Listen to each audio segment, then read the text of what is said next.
Hey, everybody, welcome to another edition of Thrasher Opera House Presents. I'm Jason Mansmith here from Thrasher Opera House, and I'm super happy to be joined by the number one blues man, Larry McCray. Larry, how are you, my friend? I'm good, Jason. How you doing this morning? I'm doing really good. Thanks so much. A big thank you to you. When we announced the season, you were so kind to send us a little shout out and promo video, and we really appreciate when artists do that. And the fact that we get a chance to talk with you a little bit more is just, we so appreciate that.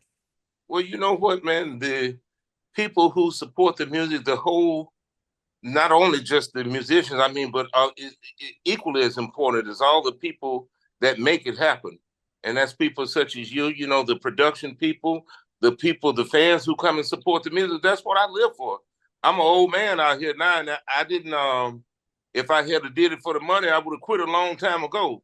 But I love what I'm doing, and it's awfully gratifying when you have people accept you and enjoy your music, and that's my biggest plagiarism or whatever you want to call it. Yeah. Let's talk a little bit about Larry McCray, like this number one blues man that we got here, and we're so excited. Talk about your history a little bit. How'd you get into this world? Well, I was born in Arkansas in 1960 in a little small place called Smackover, Arkansas. And I didn't know the history of my hometown where I come from, but it was less. It probably was maybe 300-400 people there, 200-300 people in this community, where I live. But come to find out years later that Smackover, Arkansas had the largest oil deposit in this country. It still does today. I think no one ever had a larger deposit than what they did right there. And it was 60 miles square. And my whole point being that the people there were so poor and so underprivileged, but that's the way that things happen a lot of times in those days. Big money would come in and take all the resources and take off and leave, and the people will be stuck with nothing. Look at Michigan. Right. When General Motors, folded in Michigan, that was a devastating thing. I was saying there used to be the last one out, turn the lights out. Yeah. So I mean, I've been through a lot of those kind of situations. I think that's all part of the birth of this music, because blues music was music that was used by our forefathers to ease the oppression. It's always been a ventilator. This Yeah. music has always been a ventilator for a lot of different scenario and people, but everybody don't know how to receive the music. So it's only those with the special calling that have a connection that even like it in the first place. Right. Right. So I feel lucky to be associated with something like that. And a lot of my people, my personal people, not my family people, but meaning Black people, turned their back on this music a long time ago because of its origin and what it represented and what they thought people thought of this situation. But a lot of times you have to be able to discern and decipher on your own and make your own decision. And I've never been a person that appreciate other people trying to decide for me what I like or don't like. Yeah. That term you used, the ventilator, that hits. I mean, that's a big statement right there, and it really was, wasn't it? And still is today. I mean, when I feel bad or, sometimes when I feel happy, when I feel good, there's always some music for that occasion. But the reason that I lean to blues music because it stirs me emotionally. Hmm. There's a lot of popular music out there that a lot of people really love and, really support and things like that. But for me personally, if it don't stir me from the inside, then I have less appreciation for it. And blues music, have always been the number one. Now you got a lot of people who will listen to a fellow like me say something like that, and people who are not into it, they say, well, it's all the same, and it's this and that and the other. But the ones who really, really know and know the fine art of the blues music know that there's some high-tech players from all different walks of music that play blues music. One of my uh, what's my guy named, baby, that you love that plays the guitar? Paul Gilbert. Paul Gilbert is a favorite of mine outside of blues music because of his prowess on the instrument. Right. But he made a statement just recently. He said that since he started playing blues music and learned to use the blues scale, that his playing improved 100% because he was using an element of the music that, technique is one thing, but to make somebody feel something is something totally different. And that's my goal. I'm not a technician, but I'm here to make you feel something.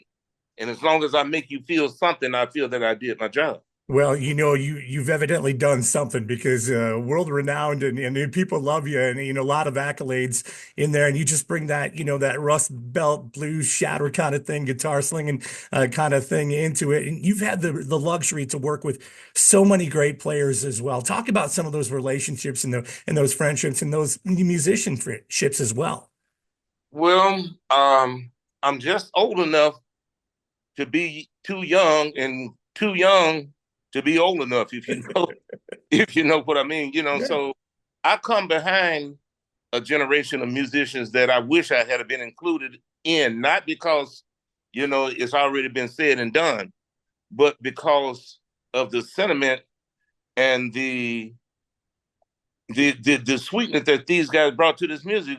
You take B.B. King, you take Albert King, Freddie King, Albert Collins, Luther Allison. I got a chance to know all those people not Freddie King. Freddie King was gone before I come out, but the rest of them, I got a chance to meet, be in association with, be counseled by, and like I said, I'm a person from a town of about less than 300 people. And for a small town boy like me that dreamed of something, the way I got into music, because everybody had to work. I've worked all my life since I've been about 5 or 6 years old. I've had some kind of job. Mhm.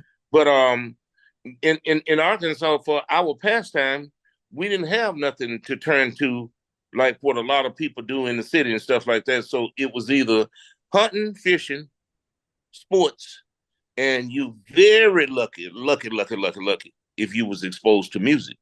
And I was one of those that was lucky enough to be exposed to music. My grandmother, my father, my older sister, three of my brothers, all play instruments and sing. And singing was a pastime that the family sat around their house together and did, when the night was done, when the day was all set down and done, singing. And I must have been about 8 or 9 years old when people used to come to the house. Mama and them would say, "Sing something for him, baby." And you'd be all shy and stuff your head down and scared to sing. But that's how I started singing for people who came to the house. And I guess my folks thought I could sing pretty good, and they always wanted me to sing for the people. Awesome. Well, we're so excited to have you in coming up next Friday here, the 13th at Thrasher Opera House in Green Lake. You were telling me you haven't been this far north quite yet in Wisconsin, so we're excited to welcome you on in, but you can relate a little bit because, you're doing the Michigan thing now, right? Yes, sir. And I'm an avid fisherman, and I love the water.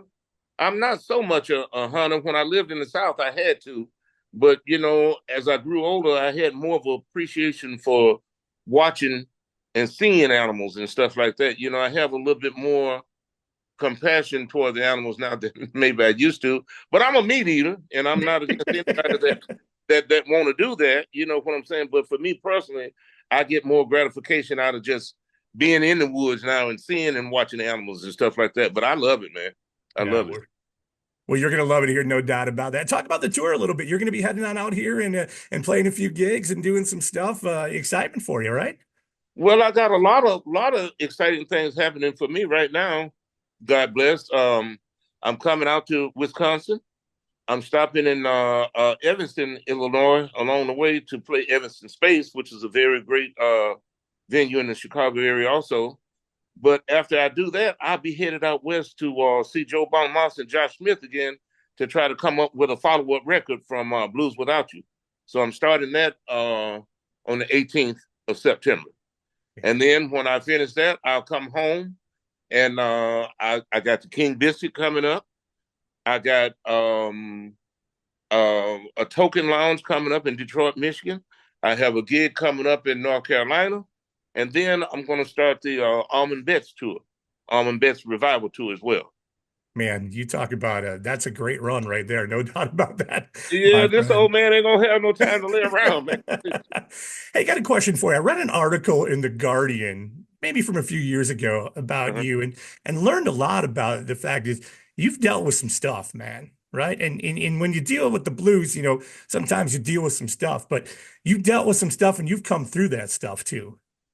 Well, I owe it all to my parents and the way that they raised us, and they raised us to fight, not physically fight, but to fight against whatever it is that you're trying to overcome. Mhm. And it just gave me a determination. I mean, it's a blessing. It's totally a blessing. It's nothing to do with me, but I think that if I had a weaker attitude about it, that maybe it would have overcome it. But I was determined to get through everything, and that's from losing my family to having cancer to having to start all over again. Past 50 years old. And I'm just blessed, and I have a good, strong relationship in my life now, and I'm just so lucky to still be doing it, man. I just hate that I'm not a young man like I was in my 30s. I don't have the energy that I had back then, but I do for a little while, and I save it all for the stage.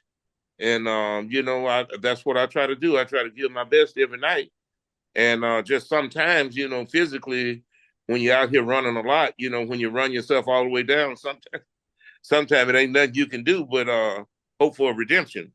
But if I'm feeling good and not sick, healthy, and all that stuff, and rested, ready to play, I guarantee the people that we're gonna come with energy, and that's what we try to do. Absolutely. Well, hey, Larry, thank you so much for your time today. We really do appreciate it. Can't wait to see you here in Green Lake coming up next week, Friday, and we'll see you again real soon. All right. Hey, brother Jason, I want to thank you so much, and I want to let all the people of Green Lake know that this is your number one blues man, Larry McCray, coming at you right now. Please come on down and hear it because it's going to be a lot of energy, and it's going to take you back to a good place and time.